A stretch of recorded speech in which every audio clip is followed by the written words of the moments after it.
Iron లేదా cast iron dosa పెనాలు వీటిని వాడడం చాలామందికి పెద్ద టాస్కే, ఎస్పెషల్గా బిగినర్స్కి. అండ్ దట్టు కొత్త పెనం తీసుకొచ్చిన తర్వాత దాన్ని ఎలా యూస్ చేసుకోవాలో అర్థం కాకపోతే ఇబ్బందిగా ఉంటుంది. సో నేను మీతో కొన్ని టిప్స్ ఈ వీడియోలో షేర్ చేస్తాను. నేను 3 ఇయర్స్గా యూస్ చేస్తూ నేనేమేమి నేర్చుకున్నానో మీతో షేర్ చేస్తానన్నమాట. ఛానల్ని కొత్తగా ఎవరైనా విజిట్ చేస్తుంటే సబ్స్క్రైబ్ చేయండి, అలాగే వీడియోని లైక్ చేయండి. And coming to the point, dosa పెనం ఎప్పుడైనా నూనె తడి ఆరకూడదనమాట. అలాగే పెనం రైట్ టెంపరేచర్లో ఉండాలి. ఇది చూడండి బాగా వేడెక్కేసింది. సో అలా పొగలు రాకూడదు, ఇలా ఉండాలి పెనం. ఒక్కోసారి మనం హైలో పెట్టి మర్చిపోతూ ఉంటాం కదా, అప్పుడు పెనాన్ని చల్లార్చుకొని, అంటే నీళ్లు చల్లితే కొంచెం చల్లారుతుంది, రైట్ టెంపరేచర్లోకి వస్తుంది. చల్లార్చుకొని దోశ పోయాలన్నమాట. అదే హై టెంపరేచర్ మీద మనం దోశ వేసేస్తే ఐదర్ మాడుతుంది లేదా అంటుకుపోతుంది అనమాట పెనానికి. సో దోశలు పోసేటప్పుడు ఇలా మెస్సీ అవుతూ ఉంటుంది కదా, ఎవరు క్లీన్ చేస్తారు? మనమే చేయాలి కదా. అందుకని ఎండిపోకముందే పడిన వెంటనే తుడిచేస్తూ ఉంటాను అనమాట ఇలా. So coming to the point, iron పెనాలకి ఆయిల్ ఎక్కువ వేయాలి అని చెప్పి ఒక మిస్కన్సెప్షన్ ఉంటుంది. అది కరెక్ట్ కాదనమాట. ఎందుకంటే నేను ఇప్పుడు మీరు చూసారా చిన్న స్పూన్, ఆ స్పూన్ ఆయిలే వేస్తాను ఒక్కొక్క దోశకి, అంటిల్ అన్లెస్ నాకు బాగా ఫ్రై అయ్యి క్రిస్పీగా కావాలి అనుకుంటే తప్ప. ఈ దోశ చూసారా అడుగున రెసిడ్యూ వదిలేసింది కదా కొంచెం. సో ఎప్పుడైనా ఆ రెసిడ్యూని క్లీన్ చేయాలన్నమాట. అది క్లీన్ చేయకపోతే ఏంటంటే, ఇప్పుడు నేను ఇది వేసాను చూడండి మీకు చూపించడానికి, ప్రీవియస్ దోశ కనుక కొంచెం మాడిన అడుగు అంటుకుపోయి ఉన్నా అది నెక్స్ట్ దోశకి అంటుకుపోతుంది అనమాట. ఒక్కొక్కసారి దోశలు రావు, అతుక్కుపోతాయి. సో ఎప్పుడైనా ముందు దోశకు సంబంధించి ఏదైనా రెసిడ్యూ ఉండిపోతే దాన్ని నీళ్లు చల్లి గరిటెతో క్లీన్ చేసిన తర్వాతే నెక్స్ట్ దోశ వేసుకోండి. ఇగో ఈ దోశ కొంచెం అంటుకుపోతే చూడండి, నా పెనం వాడి ఉంది కాబట్టి ఆ మాత్రం వచ్చింది. అదే కొత్త పెనం అయితే అసలు దోశలు రావన్నమాట. సో నేను బిగినింగ్లో అది ఫేస్ చేశాను. ఇప్పుడు మీకు ఇది క్లీన్ చేసి చూపిస్తాను చూడండి. అతుక్కుపోయింది కదా, అలా గీరితే రాదు. ఒక డ్రాప్ ఆయిల్ వేసి నీళ్లు చల్లితే వచ్చేస్తుంది అనమాట అది మొత్తం. సో మనకి నెక్స్ట్ దోశకి ప్రాబ్లం ఉండదు. ఎప్పుడైనా దోశ పాన్ సీజనింగ్ చేసిన తర్వాత దోశలు వేసుకునేటప్పుడు ఫస్ట్ ఒక చుక్క ఆయిల్ వేసి దాని మీద నీళ్ళు చల్లితే మనం ఆయిల్ని స్ప్రెడ్ చేయాల్సిన అవసరం కూడా లేదు. చాలామంది సిలికాన్ బ్రషెస్ అవి వాడతారు కదా, బేసిక్గా నాకు అది వాడటం కూడా ఇష్టం లేదు. సో ఏదైనా ప్లాస్టిక్ రెసిడ్యూ వదిలేస్తుంది. సో సిలికాన్ అయినా ఏదైనా ఒకటే. సో నేను అవి వాడనమాట. నేను దానికి కంప్లీట్గా యాంటీ. ఇన్ కేస్ మీకు అది అలవాటు అయిపోయి ఉంటే మోస్ట్లీ స్కిప్ చేయడానికి ట్రై చేయండి. లేదు కావాలనుకుంటే కోకోనట్ న్యాచురల్ ఫైబర్ ఉంటాయి కదా, సో అది తెచ్చుకోండి. మోస్ట్లీ అవసరం ఉండదు. నేను అసలు ఆనియన్ కూడా రాయను పెనానికి, not no from the beginning. ఉల్లిపాయ లేకుండానే పెనంని మనకి మాట వినేలా చేసుకోవచ్చు అనమాట.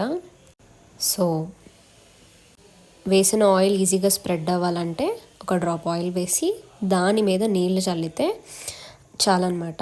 ఆయిల్ ఆటోమేటిక్గా చిందుతుంది మొత్తం ప్యాన్ అంతా. అండ్ ఇంకో మోస్ట్ ఇంపార్టెంట్ థింగ్ ఏంటంటే కింద ఫ్లేమ్ అనమాట. ఫ్లేమ్ సిమ్ టు మీడియంలోనే ఉంచుకోండి. దోశ వేసేటప్పుడు సిమ్లో పెట్టుకోండి, దోశ వేయడం అయిపోయిన తర్వాత మీడియం ఫ్లేమ్లోకి పెట్టుకోండి.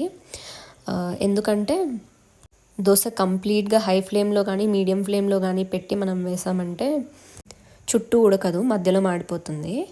సో అందుకని చెప్పి వేసేటప్పుడు సిమ్లో పెట్టుకొని వేసిన తర్వాత మీడియం ఫ్లేమ్లో పెట్టుకుంటే కరెక్ట్గా కాలుతుంది. And at the same time dosa మొత్తం సిమ్లో కాల్చామంటే అట్టకట్టుకుపోయినట్టు అయిపోతుంది అనమాట, డ్రై అయిపోతుంది పూర్తిగా, దోశ ఎండిపోతుంది. సో అవేం కాకుండా సిమ్ టు మీడియంలో మేనేజ్ చేయాలి. అండ్ ఇది నేను నా కోసం వేసుకున్నాను అనమాట దోశ. సో అందుకని ఆయిల్ ఎక్కువ వేసుకుంటున్నా. అప్పుడప్పుడు క్రిస్పీగా పేపర్ రోస్ట్ తినాలనిపిస్తే నేను ఎక్కువ శాతం నెయ్యి వేసి కాలుస్తాను, ఇంట్లో చేసుకున్న నెయ్యి వేసి. సో వేసిన ఆయిల్ లేదా నెయ్యి ఎంత వేస్తే అంత దోశ మొత్తం స్ప్రెడ్ అవ్వడం కోసం అట్ల కాడతో అలా రాస్తానన్నమాట. అలా రాస్తే చక్కగా దోశ మొత్తానికి అంటుతుంది ఆయిల్, ఎక్కువ వేసే పని ఉండదు. అండ్ ఇన్ కేస్ ఆయిల్ లేకుండా వేసుకోవాలన్నా కూడా మీరు ఒక చిన్న కాటన్ క్లాత్ తీసుకొని దానికి పెనం మీద ఒక్క డ్రాప్ ఆయిల్ వేసి క్లాత్తో రుద్దినా, లేకపోతే ఇందాక నేను చూపించినట్టు ఆ ఒక డ్రాప్ ఆయిల్ మీద కొంచెం వాటర్ చల్లినా మీకు దోశలు పైన ఆయిల్ ఏం వేయక్కర్లేదనమాట, కింద పెనానికి గ్రీజ్ చేస్తే చాలు. And in case me stove సెగ కొంచెం అటు ఇటుగా ఉన్న దోశ పెనం మనం సైజ్ చూసుకొని తీసుకోవాలన్నమాట. నాది ఇప్పుడు నాకు తెలిసి 12 ఇంచో ఏమో సైజు. సో పెద్దది నాది పెనము బాగా. దానికి తగ్గ స్టవ్ బర్నర్ పెద్దది ఉండాలన్నమాట. ఇన్ కేస్ మీకు చిన్న బర్నర్ మీద పెడితే పెనం మధ్యలో ఒక్కటే వేడెక్కుతుంది, చుట్టూ అంతా వేడెక్కదు. సో ఏమవుతుందంటే మధ్యలో మాడిపోయి చుట్టూ కాలదు. అది కూడా చూసుకొని మీరు పెనం చూస్ చేసుకోవాలి. అండ్ ఇంకోటి, నేను నా ప్యాన్ని ఇందాక నుంచి ఆ గరిటతో అటు ఇటు జరుపుతున్నాను కదా, అది ఎందుకంటే హీట్ డిస్ట్రిబ్యూషన్ ప్రాపర్గా ఉండాలని చెప్పి. సో నేను ఆ పెనాన్ని కదిపిస్తూనే ఉంటా. ఎందుకంటే ఒక్కొక్కసారి దోశ ఒక సైడ్ బాగా కాలుతుంది, ఒక్కొక్క సైడ్ బాగా కాలదు. కాలని వైపుని ఉల్టా పల్టా చేస్తాను అనమాట. సో దట్ దోశ పెనంకి హీట్ డిస్ట్రిబ్యూషన్ ఈవెన్గా అవుతుందని చెప్పి. కొంచెం ముందుకి వెనక్కి పెడితే అలా అవుతుందన్నమాట. కరెక్ట్గా సెంటర్ చేసి పెనం పెట్టుకుంటే హీట్ డిస్ట్రిబ్యూషన్ బాగుంటుంది, ఏమి ఇబ్బంది అవ్వదు. కొంచెం ముందుకి వెనక్కి పెడితే అలా తిప్పుతూ ఉండాల్సి వస్తుంది. సో ఎగ్జాక్ట్గా సెంటర్కి పెట్టలేం కదా అలా, ఇంకా అందుకని చెప్పి అలా కదుపుతూ ఉంటాను. కదిపితే కాస్త హీట్ డిస్ట్రిబ్యూషన్ అయ్యి ఒకవైపు కాలకపోవడం, ఒకవైపు ఎక్కువ కాలడం ఉండదని చెప్పి. అండ్ కారప్పొడిలోకి నేను నెయ్యి కరగబెట్టలేదు. సో ప్లేట్ని తీసుకొచ్చి పెనం మీద సెగకి పెట్టా. సో నెయ్యి ఎంతసేపు కరుగుతుంది, జస్ట్ వేడి సెగ తగలగానే కరిగిపోతుంది కదా. సో గిన్నె పెట్టకుండా ఇగో ఈ పని చేస్తూ ఉంటాను అనమాట అప్పుడప్పుడు. సో మీలో ఎవరైనా ఇలాంటి పనులు చేస్తారా? కింద కమెంట్ సెక్షన్లో కమెంట్ చేయండి.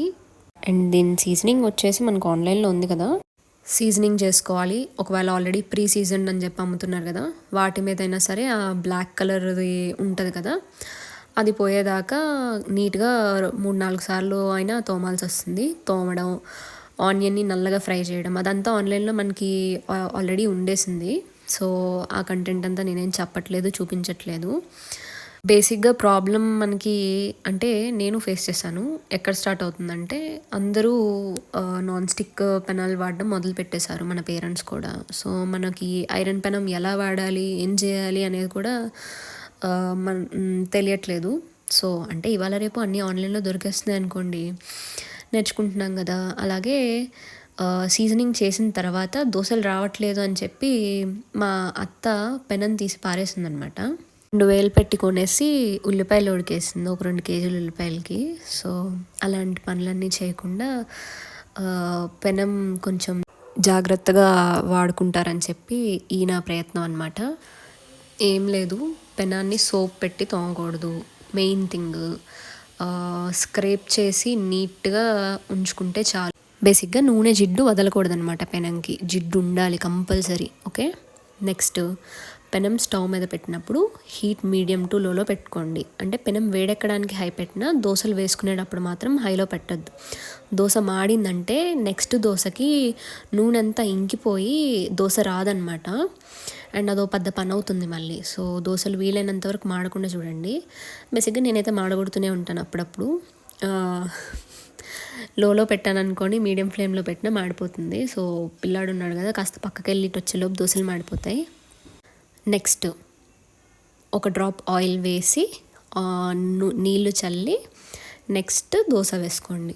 అప్పుడు మీకు దోశ 99% అంటుకోదు. పెనం రైట్ టెంపరేచర్లో ఉండాలి. రైట్ టెంపరేచర్లో ఉన్నదానికి ఒక డ్రాప్ ఆయిల్ వేసి నీళ్ళు చల్లితే చక్కగా ఆయిల్ స్ప్రెడ్ అయ్యి దోశ నీట్గా వస్తుంది అనమాట. అది సంగతి. ఇన్ కేస్ పెనం కొంచెం ముందుకి వెనక్కి పెట్టి హీట్ డిస్ట్రిబ్యూషన్ సరిగ్గా లేక ఒకవైపు ముందే కాలిపోయి ఇంకోవైపు పచ్చిగా ఉందనుకోండి, కాలిన వైపుని తీసి మడత పెట్టి ఇటువైపుకి వేయండి. సో అది పెనానికి అంటుండదు, అది కాలదు, ఇంకా ఇటువైపు చక్కగా కాలుతుంది. అండ్ ఇటు కాలిలో పట్టు మాడిపోతుంది అన్న బాధ కూడా ఉండదు. ఈ ఇనపవి ఏవైనా కడిగిన తర్వాత తుడిచేసి పెట్టేసామనుకోండి, తుప్పు పట్టకుండా ఉంటుంది. ఈ బాండి చూసారా, సోప్ పెట్టి తోమిందనమాట మా ఆంటీ. అంట్లల్లో వేస్తే, అందుకని చెప్పి తుడిచినా కానీ అది అలా వచ్చింది. సో దానికి మళ్ళీ దానికి ఈసారి తాలింపు పెట్టినప్పుడు వాడితే సరే, వాష్ చేయకుండా జస్ట్ తుడిచి పక్కన పెట్టేయచ్చు.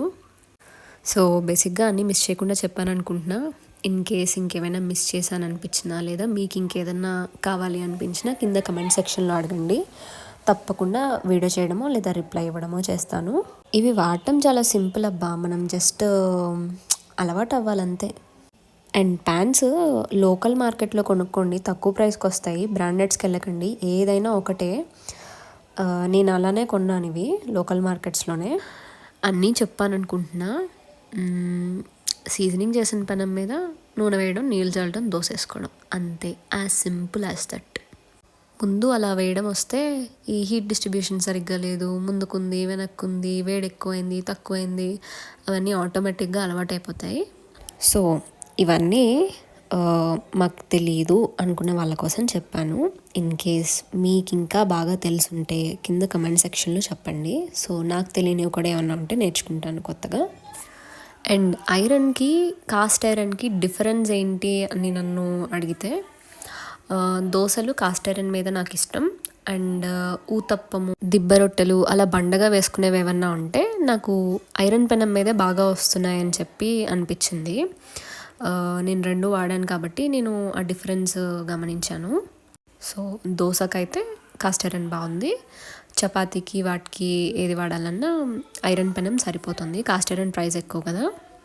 ఒక ఐరన్ ప్యాన్, ఒక కాస్ట్ ఐరన్ ప్యాన్ ఉంటే సరిపోతాయి. నాది చపాతీకి పెట్టుకున్న పెనము ఐరన్ అనమాట. సో దాని మీద కూడా దోశలు పోస్తాను నేను. ఎప్పుడన్నా ఎక్కువ మంది ఉన్నప్పుడు 2 పెనాలు పెట్టి వాడతాను, దాని మీద కూడా దోశలు వస్తాయి. అండ్ ఊతప్పం లాంటివి వేసినప్పుడు కూడా ఎక్కువ టైం పడుతుంది కదా కాలడానికి. సో 2 పెనాలు పెడతాను. కాస్ట్ ఐరన్ కన్నా ఐరన్ దాని మీద ఊతప్పం అవి బాగుంటాయి. అండ్ నేను తీసుకున్న ఐరన్ పెనము కొంచెం గుంటగా ఉంటుంది, ఇలా ఫ్లాట్గా ఉండదు దోశ పెనం లాగా. నేను కావాలని తీసుకున్నాను అనమాట చపాతీ కోసం. ఆయిల్ వేసినప్పుడు కింద దాకా వెళ్ళాలని చెప్పి. ఇన్ కేస్ మీరు కొత్తగా కొనుక్కునేటట్టయితే చపాతీకి మార్వాడి తవా అని ఉంటుంది, వాళ్ళని అడిగితే ఇస్తారు, అది తీసుకోండి. అది బాగా గుంటగా ఉంటుంది. చపాతీకి ఆయిల్ అంతా బాగా కిందకి వెళ్ళి పడుతుంది అనమాట. ఫ్లాట్ దాని మీద అయితే ఆయిల్ అలా పట్టదు, ఎక్కడదక్కడ ఆగిపోతుంది. సో 2 పెనాలు ఉంటే ఎక్కువ మంది వచ్చేపోయే వాళ్ళు ఉన్నా సరిపోతాయి. అండ్ ఈ దోశ పెనం తీసుకునేటప్పుడు ఇంకొకటి చూసుకోండి, కొన్ని ప్యాన్స్కి, ఎస్పెషల్గా ఐరన్ ప్యాన్స్కి మధ్యలో ఎత్తుగా ఉండి చుట్టూ కిందకు ఉంటుందన్నమాట. సో ఆయిల్ వేస్తే అంచులకు వెళ్ళిపోతుంది దోశకు అంటకుండా. సో అది కూడా చూసుకోండి. అండ్ ఓవర్ స్క్వేర్ ప్యాన్ నేనైతే రౌండ్దే ప్రిఫర్ చేస్తాను. మా అత్తయ్య గారు స్క్వేర్ది కొనుక్కున్నారు. నాకు ఎందుకో దానికన్నా రౌండ్దే కన్వీనియంట్గా అనిపించింది వాడడానికి. ఆ ఎడ్జెస్ అవి గుచ్చుకోకుండా అట్లా బాగుంటాయి. నాకైతే రౌండ్దే నచ్చింది. సో ప్యాన్ కొనేటప్పుడు ఫ్లాట్గా ఉండేది రౌండ్ది ప్రిఫర్ చేయండి ఓవర్ స్క్వేర్. అండ్ ఐరన్ పెనం తీసుకునేటట్టయితే మధ్యలో ఎత్తుగా చుట్టూ కిందకు ఉండేవి కాకుండా తీసుకోండి. ఫ్లాట్గా లేకపోయినా మార్వాడి తవాలాగా గుంటగా ఉన్నా బాగుంటుంది దోశకైనా సరే. సో ఐరన్ పాన్ తీసుకునేటప్పుడు అలా మధ్యలోకి గుంట ఉండేది తీసుకోండి. ఆయిల్ పక్కకి వెళ్ళకుండా దోశకు అంటుతుంది. ఫ్లాట్ది తీసుకునేటట్టయితే కాస్ట్ ఐరన్ది బాగుంటుంది. So all in all iron are cast iron ఏవైనా సరే సోప్తో కడగకుండా ఉండాలి. అండ్ దోశ పెనం మీద ఒక డ్రాప్ ఆయిల్ వేయడం, నీళ్ళు చల్లడం, ఆయిల్ స్ప్రెడ్ అయిపోతుంది, దోశ ఈజీగా వస్తుంది. హీట్ హైలో పెట్టకండి, లో టు మీడియంలో పెట్టండి. దోశ పోసేటప్పుడు సిమ్లో ఉండాలి, దోశ వేసిన తర్వాత మీడియం ఫ్లేమ్లో ఉండాలి. సిమ్లో ఉంటే దోశ డ్రై అయిపోతుంది, హైలో ఉంటే మధ్యలో మాడిపోయి చుట్టూ కాలదనమాట. ప్రీవియస్ దోశ రెసిడ్యూ ఉండకూడదు, చక్కగా క్లీన్ చేసి వాడాలి. అండ్ అంతకుముందు వేసిన దోశ మాడినా లేకపోతే పెనం వేడెక్కువైనా నీళ్ళు చల్లార్చి వాడాలి. అండ్ ఇప్పటిదాకా వీడియోని ఓపిక్గా చూసినందుకు థ్యాంక్ యూ. అలాగే ఓపిక్గా ఛానల్ని సబ్స్క్రైబ్ చేయండి. ఉంటాను మరి. ఇలాంటి కంటెంట్ కోసం ఫాలో అవ్వండి. బాయ్. Thanks for watching.